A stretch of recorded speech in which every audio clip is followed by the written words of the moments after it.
বন্ধুরা, তোমরা কেমন আছো? আশা করি ভালোই আছো। আজ আমি তোমাদের সাথে শেয়ার করতে চলেছি একদম ঘরোয়া আর খুবই মজাদার একটি রেসিপি, শসা আলুর তরকারি। এই গরমে একদমই একটা হালকা খাবার, দুপুরের জন্য যথেষ্ট। তাহলে চলুন শুরু করা যাক আজকে সুস্বাদু রেসিপিটি। এই রেসিপিটি বানানোর জন্য আমি নিয়েছি 1 কাপ মুসুরি ডাল, 2 ঘন্টার মতন ভিজিয়ে নিয়েছি।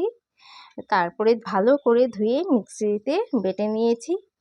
এরপর কড়াইতে সরষের তেল দিয়ে রেখে দেব। তেলটা গরম হলে পরে আমি বেটে রাখা ডালগুলো বড়া করে নেব। এর মধ্যে দিয়েছি হলুদ, নুন, অল্প একটু কালো জিরে দিয়ে ডালটা ভালো করে মেখে রেখেছিলাম। এখন এটা বড়াটা তৈরি করে নিচ্ছি। লাল লাল হয়ে গেলে বড়াগুলো আমরা নামিয়ে নেব।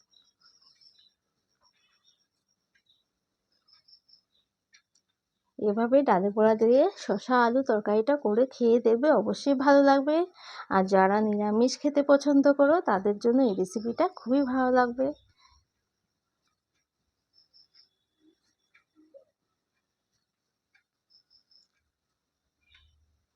তোমরা কে কোথা থেকে দেখছো অবশ্যই আমাকে জানাবে। আর আমার ভিডিওটা যদি তোমাদের ভালো লেগে থাকে অবশ্যই লাইক, কমেন্ট, সাবস্ক্রাইব করে আমার পাশে থাকবে। আর যারা নতুন আমার ভিডিওটা দেখছো অবশ্যই সাবস্ক্রাইব করে বেল আইকনটা বাজিয়ে রাখবে। ঠিক আছে, এই দেখো বড়াগুলো ভাজা হয়ে গেছে, আমি নামিয়ে নিচ্ছি। এখন কড়াইতে 5 ফোড়ন সম্বাস দিয়ে দিচ্ছি। এর মধ্যে দিয়ে দেব চেড়ে রাখা 2-4টে কাঁচামরিচ,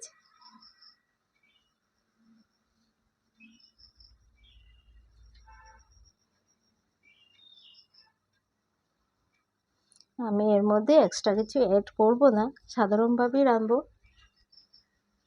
এর মধ্যে দিয়ে দিচ্ছি বেসিক মশলা, হলুদ গুঁড়ো, জিরে ধনে গুঁড়ো দিয়ে ভালো করে তেলের মধ্যে মশলাটাকে আমি ভেজে নেব। মশলার গা থেকে যখন তেলটা ছেড়ে দেবে তখন এর মধ্যে আমি শসা আলু দিয়ে দেব।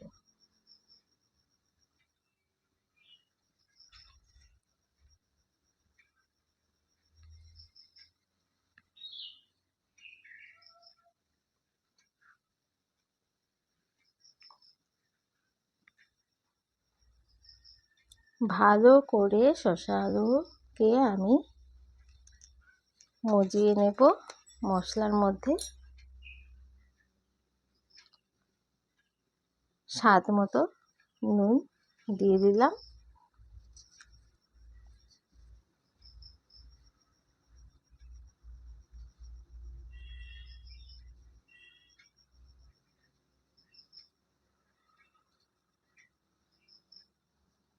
ভালো করে মজাতে হবে।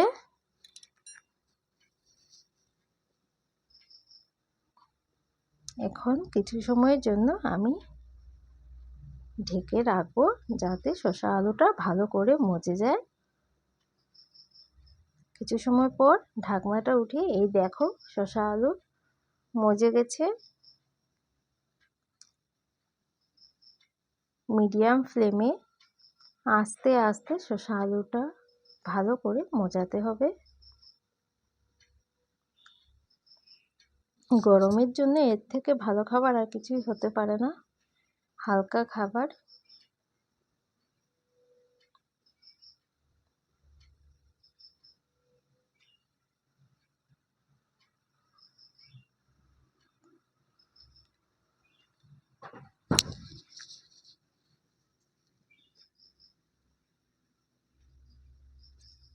এখন এর মধ্যে আমি পরিমাণ মতন জল অ্যাড করে দিচ্ছি।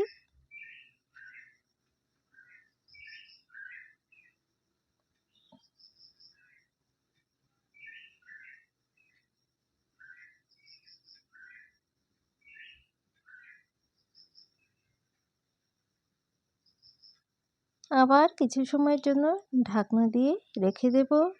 তোমাদের এখানে কীরকম গরম পড়েছে অবশ্যই জানাবে। এখানে গরম তো মারাত্মক পড়েছে, সহ্য করার মতো না।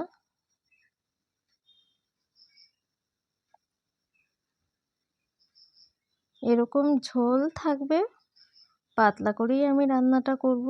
এখন এর মধ্যে দিয়ে দিচ্ছি ডালের বড়াগুলো।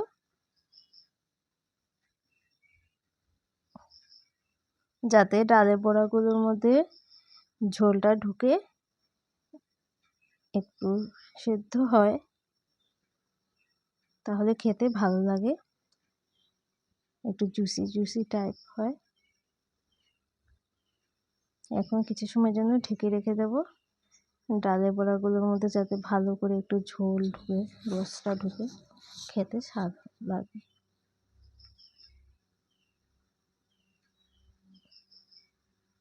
দেখো হয়ে গেছে। এখন আমি তরকারিটা নামিয়ে নেব।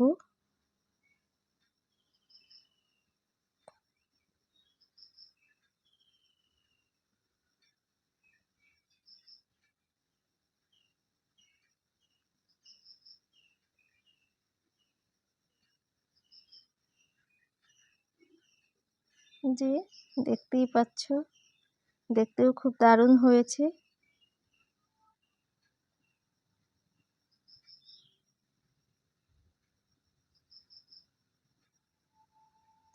চলো আবার দেখা হবে আরও একটি নতুন ভিডিওতে। তোমরা অবশ্যই আমার পাশে থাকবে, লাইক কমেন্ট সাবস্ক্রাইব করে। আরও একটি নতুন ভিডিওতে দেখা হবে। টাটা।